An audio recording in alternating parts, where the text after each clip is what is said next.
Hello, and welcome to Andrew Broussard Watercolors. Today, we're going to do a fast and loose tonal watercolor landscape painting using Daniel Smith Burnt Yellow Ochre. I'm working on Stonehenge Aqua, quarter sheet, 140 pound, cold press, 100% cotton. I just covered it with water before I started the video. This paint is pigment calcined yellow ochre. So it's PR 102. So this is the natural earth pigment, and yeah, we're gonna jump into it and just have fun with it. I've been exploring different Daniel Smith paints, played around with Moonglow, which was a lot of fun. Worked with their Van Dyke Brown as well as their McCormick Black. So there's some different stuff I've been playing around with from them, and I've been enjoying the potential textures and variety that takes place within it. So we're gonna make up this scene as we go along. I don't really have anything in mind. We're gonna use the approach of Stuart Davies and Dennis Sheehan, two Tonalist landscape painters. They paint in oil. And we're going to play around and create a scene. And in that process, we're also going to just explore the tonal value, see how dark we can get this, how light we can get it, what type of textures happen, if it granulates, etc. So now that I've started,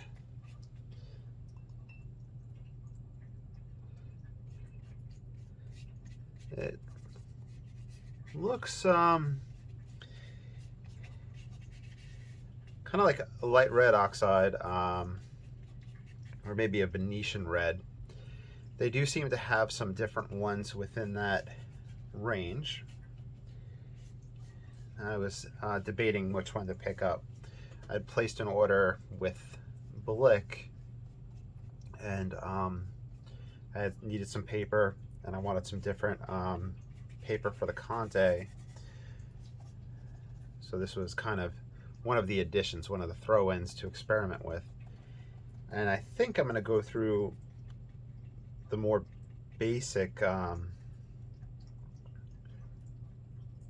pigments, the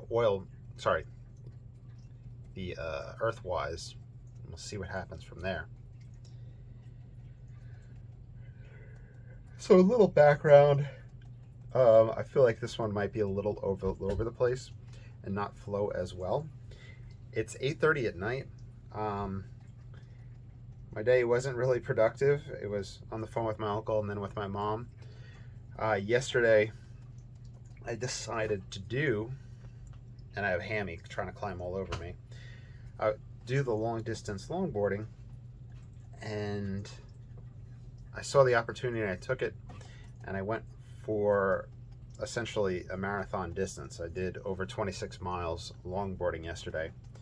It took me 3 hours and 42 minutes, and I am still just like physically and mentally just drained from that.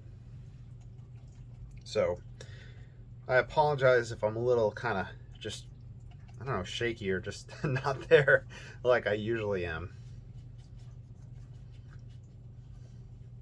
So that did quite a number on me, but I'm glad that I did it. All right, that being said, definitely has the light red oxide vibe, but I think the light red oxide is usually a little bit more orange for me. I haven't done a single pigment painting in that in a while. Excuse me. It does seem to have some big particles in it, which is nice. That's one of the things I was kind of hoping for. Being a earth pigment from the earth, I was hoping for inconsistencies within the tube, and that seems to be happening. I'm also hoping we get some different colors kind of popping up. I had seen that in, I think the Van Dyke Brown had some variation within it, and that was labeled as a mixture of PBR 7s. I think we'll put a tree mass in this location. And Hammy finally got comfortable and up on my lap. He was coming from the left side, coming from the right side, trying all different ways to get up here to watch. We'll have to see how it wipes, see what type of textures we can get. Let's do this. We'll go in, we'll come back out. We'll go in right in our brightest spot and just pull out and see if we can get back to the wet of the paper. A little dirty there. It might be due to the paper towel. Let's grab a fresh one. These are the shop rags. I'll try it down here. See if we can pull back. I think it might be slightly staining. On their website they have a 1 to 4 rating. This is most likely a 2. I'll have to check and see.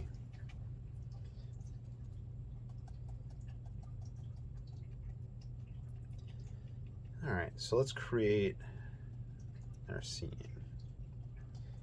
We're going to have a big tree mass here. Bring down our reflections. We'll have a water section here. We'll do foreground grass. The big hake that I've been using to wet my papers has been starting to shed. I've been using that for about 4 years now. I'm not quite sure why it's choosing now to shed, but it's been doing a lot of that. We're going to play around with scraping. I do like the granulation I'm seeing taking place.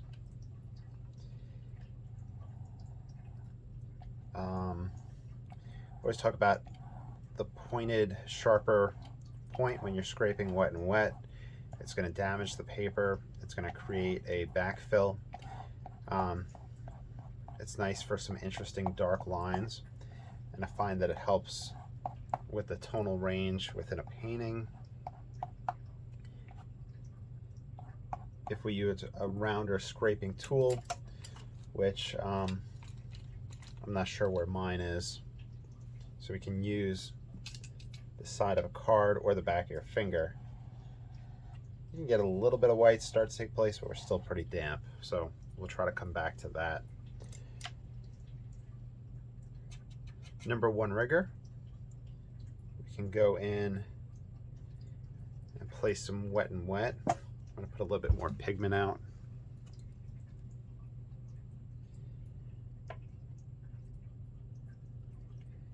And we'll see how that goes in and how it diffuses.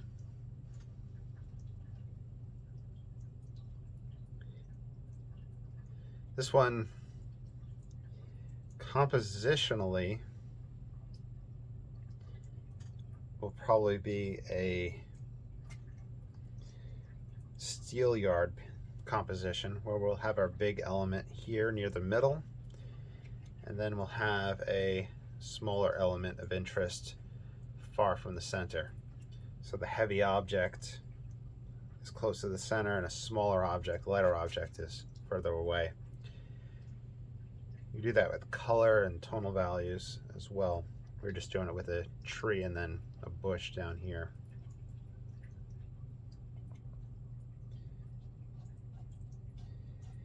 You could also allow a simple S-shaped composition to happen.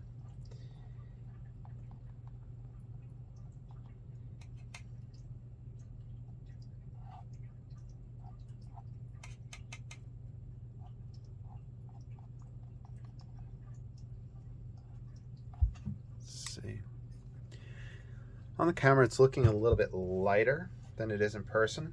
My camera has been doing that the past few videos, and I'm not sure if it's the setting that it's on. Originally, the past few days before that, it was taking a very long time for the video to process, and I'm not sure if it was in like a super high detailed filming mode. So I've been playing around with that and trying to figure out what is the optimal, especially for YouTube.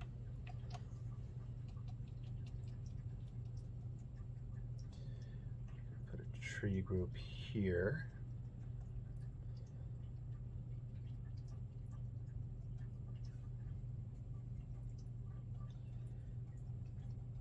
We're still wet and wet, so this will soften, and we'll look and see how that softens up. But let's bring this group there.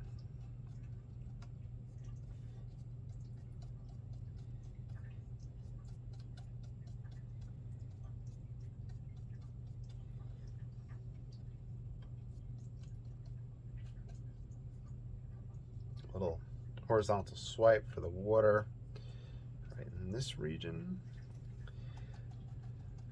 We'll try to get dark in this spot.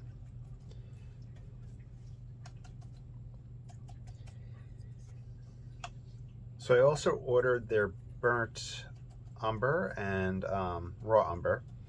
So I'm going to do those individually in different videos, and then I think I'll do a video where I play around with the two of them together.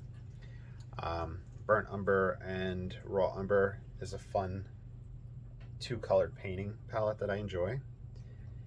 In fact, one of the paintings that I did with that in my Cotman brand, I wound up making one of my social media pics. I just liked it that much, just the variation that can happen with those. So I'm excited to see what a top-of-the-line brand would give you.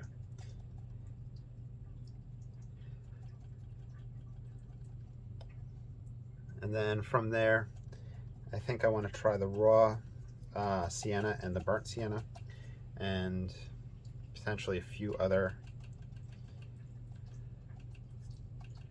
earth pigments. See if there's anything unique. See if there's any 2 or 3 color combinations worth trying out.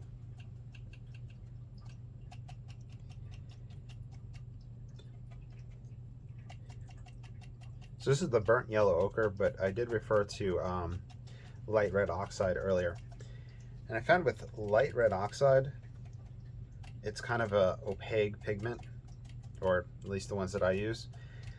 But when I did a single pigment painting with it, it was very loose and transparent. And I'm not sure if it was just the way it sat over the paper compared to the other pigments I was working with would cause that to happen. That being said, I'm curious if we're going to see something similar here. And I'm also curious to see how it'll lighten up. I did put heavy spots of paint down, wet and wet. You can see where I scraped and where it filled in. I have to find my rounded scraping tool so we can pull back. In fact, let me pause the camera so I could find that. All right, I couldn't find it, so I made one real quick. You just take a card, a hotel room key, a credit card, and cut it. And if you use that rounded edge, you can see that wide mark that it makes. It's pushing all that water and pigment out of that spot. And if you flip it to the sharp edge, you'll see that damage that it does and where it backfills. In fact, some of these are opening up some too. It might be just super sharp compared to this other tool that I have.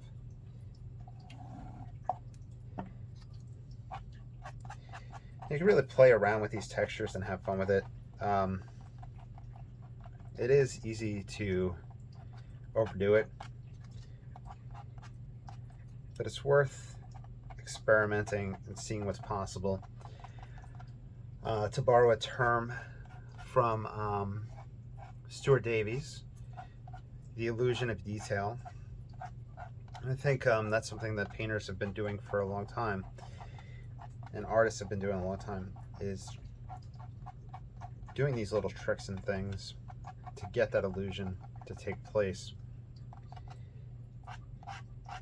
You know, a longer line in the foreground, is that going to read as tall grass compared to longer lines in the background, which will read as tree trunks. Coming up and out.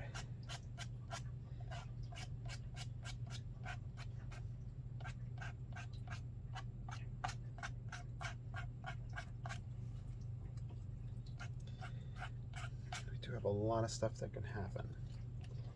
Let's open up a white area there.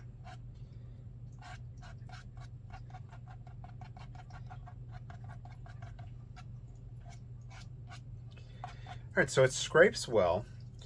It wipes back reasonably well. I tried wiping back here, but it might have been just the essentially just like kind of a dirty paper towel causing it to not go back to perfect white. We did try it down here, but it did seem a little staining. So I think it has a very small staining property.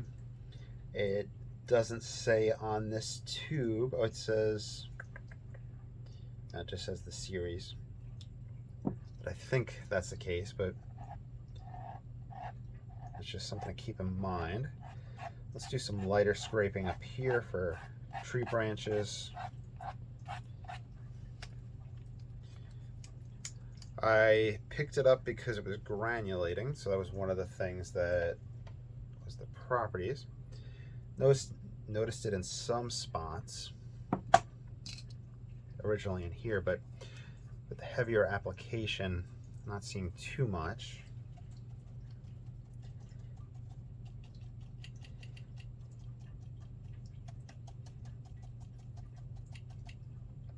Try to get a little bit of variety in tonal value in the wet and wet stage. It does feel like my paper is starting to dry.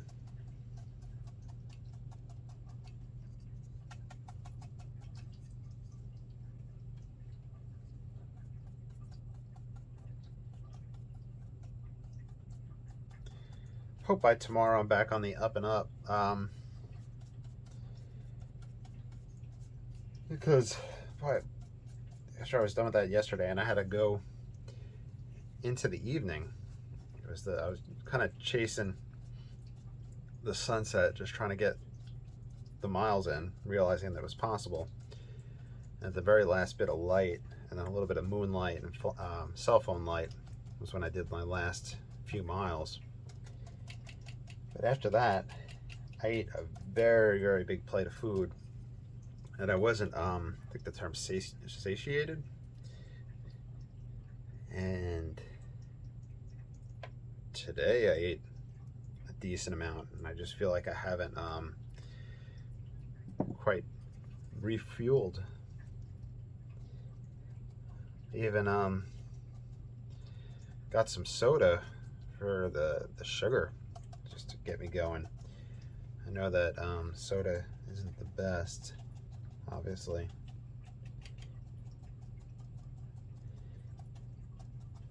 We will do a dry off in a moment because we need to see how this tonally shifts.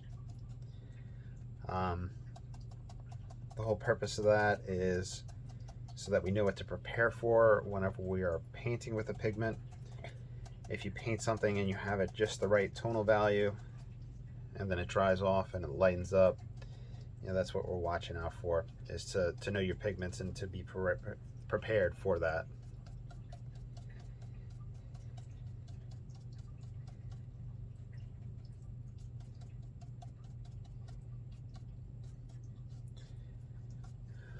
I bet I sleep really late tomorrow too. All right, let me pause the camera. We're gonna hit it with the blow dryer. So watch and see how it lightens up, or if it doesn't. All right, so I did the dry off. It feels a little cool. There was a little tonal shift taking place, but really not that bad. Like I said, it looks a little lighter through the camera, and I would say at this point, if you wanted to just do a wet and wet stage, you would get good results. I have a piece of cardboard right here, white cardboard. And I grabbed the Conte crayon. This is the Conte 18th century. And I wanted to make a mark with it next to this, just so we can kind of compare the two, because that's what I felt like it reminded me of. Let's see if that looks about the same. Yeah, so it looks really similar. It's kind of like a red with a slight brown in it. So it's very similar to the Conte 18th century. That might be why I went with this one over the Pompeii red or other things like that. But chances are those ones are probably so similar that I, being an amateur, wouldn't be able to tell the difference. Okay. That being said, so far, wet and wet stage, very happy. The areas where we scraped in, we really backfilled really dark lines from that, which was absolutely phenomenal. And we had some white stay with that. Let's wet our hake brush again. Pull a little bit of moisture out. And let's now build up this scene. Here, as you start kind of stippling in or placing in your pigment and your water, if you hit those areas pretty hard, you start recreating wet and wet spots. So you can either get your various texture like this, or you can go in, now it's all wet in that area, and then play around in there. You can even lift some in there if you want to start playing around with texture and tonal values. So that's two things that anybody can do right off the bat with pretty much any type of brush after you do your dry off stage. That being said, you are more than welcome to follow along with any one of these. If you don't have the exact paints that I have, that's totally fine. Usually I'm working in Cotman brand or the Van Gogh brand or Da Vinci, which is very affordable paints. And for following along, you can grab a light red oxide. You probably just grab Payne's Gray and just play along with that. And just learn how to use the Payne's Gray. You can play along with the ultramarine and look for the properties that it has. Burnt umber is always a great one to sketch with. In fact, I'm really looking forward to playing with that. And if there's any paints you'd like me to explore, let me know. And if there's anything that I'm missing, let me know. Okay, so let's build up a different density of foliage.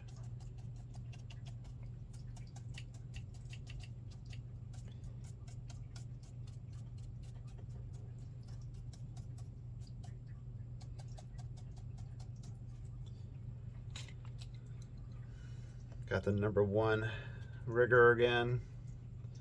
Now that we're dry, we're going to be passing over some wet areas because we just wet some. But we'll put out more pigment and see how that looks. Oddly enough, it's very similar to our scrapes and our backfills, which I think that's one of the first times I've ever seen that with a pigment.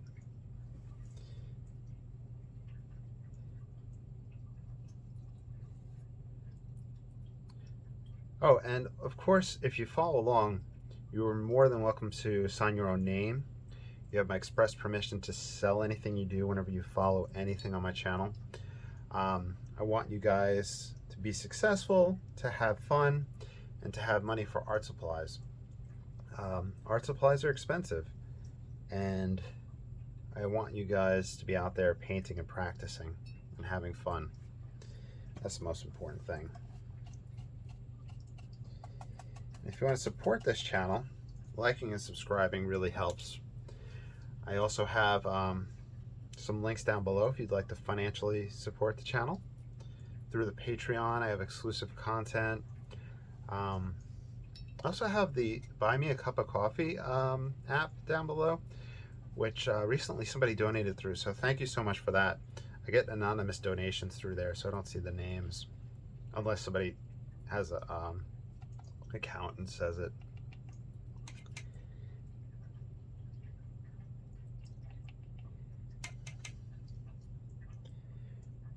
To put things into financial perspective for you guys in terms of pigments, this paint is probably, it's a $10 something, so we're just say 11 to make it easy, for 15 milliliters. If you want to find the price per milliliter, you take the $11 divided by 15. That would give you the price of each milliliter. If you look at Cotman or Van Gogh brand, those are going to be between $3 and $4 a tube of 8 milliliters or 10 milliliters. So it will be cheaper for Cotman brand or Van Gogh. Da Vinci brand, I haven't priced a tube in a while, but they often have fantastic sales, especially on their website. And it comes with like nice bags and stuff like that if you order from their website sometimes. So that's how you can go about comparing them.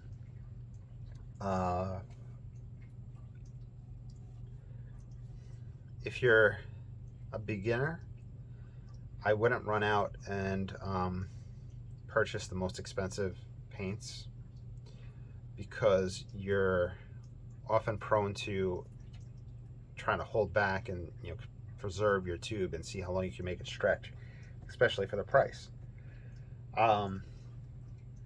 Whenever you're working with Cotman or Van Gogh, something on the cheaper end, you're more prone to putting more paint out and using it. The same thing carries over to oil paints. If you're working with Blick brand oil paints or Hobby Lobby brand, or the Winsor & Newton student line is, I think it's just Windsor. Or Winton, I think it might be Winton. It shows up easily online if you look on it. And you get a lot of pigment, a lot of paint for a great price. Same thing with acrylic, same thing with, I don't know, what other mediums are there out there? But those are some things to keep in mind, that you can go with those. If you're in Europe, I think White Knights out of, I think it's a Russian brand. A lot of people say that they're quite good, and they have a lot of different variety.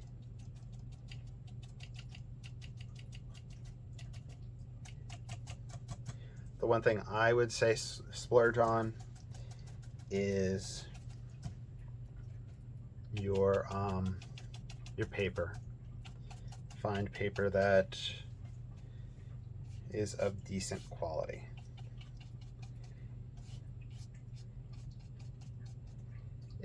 Speaking of Hobby Lobby brand, I think it seems like their Master Touch line has changed whatever source it's coming from. So I don't think there's one factory making all that Master Touch stuff. They're sourcing it from somewhere, I think. And playing around with it with the Conte and charcoal has been really good, and I've been really happy with that.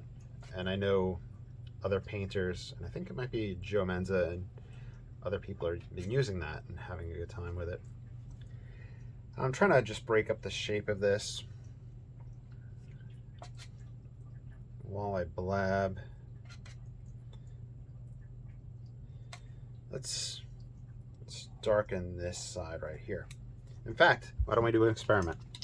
I'm going to pause the camera. I'm going to do a dry off so we can see how it looks.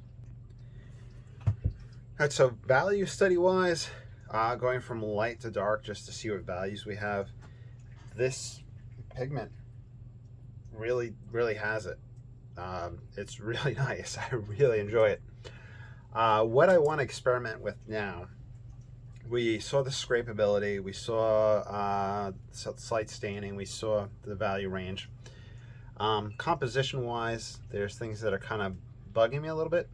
So what I want to do is take a squirrel mop, excuse me, with a wash of it. I'll try to show you what I'm doing. And I'll pass that over gently over the areas and see how that darkens it up. At first, it'll appear darker because of the water, and that's something we want to watch out for whenever we look and do our dry offs. Also looking to see if it lifts up anything underneath it. We'll check liftability in a bit. But I'm doing this just to try to get a deeper tone in some spots. If my light's coming from here, I'd have my least amount of light on this side and in here and in the lower portion of the foreground grass. So essentially just trying to glaze it on. Not something I do normally, but I was playing around with it pretty recently with the gamboge, and I really liked how that affected a painting with different pigments in it. Let's see how it affects a painting single pigment, and if some single pigments work well and if some do not. So that's something I'll add to my experiments for y'all. You can also check liftability. So just going to put some water right dead center of the painting. So I'm able to lighten that spot up some. Yeah, you can see that I could pull it up there. Let's see how far back we can get. I want to find like a inconspicuous spot. Let's go right here.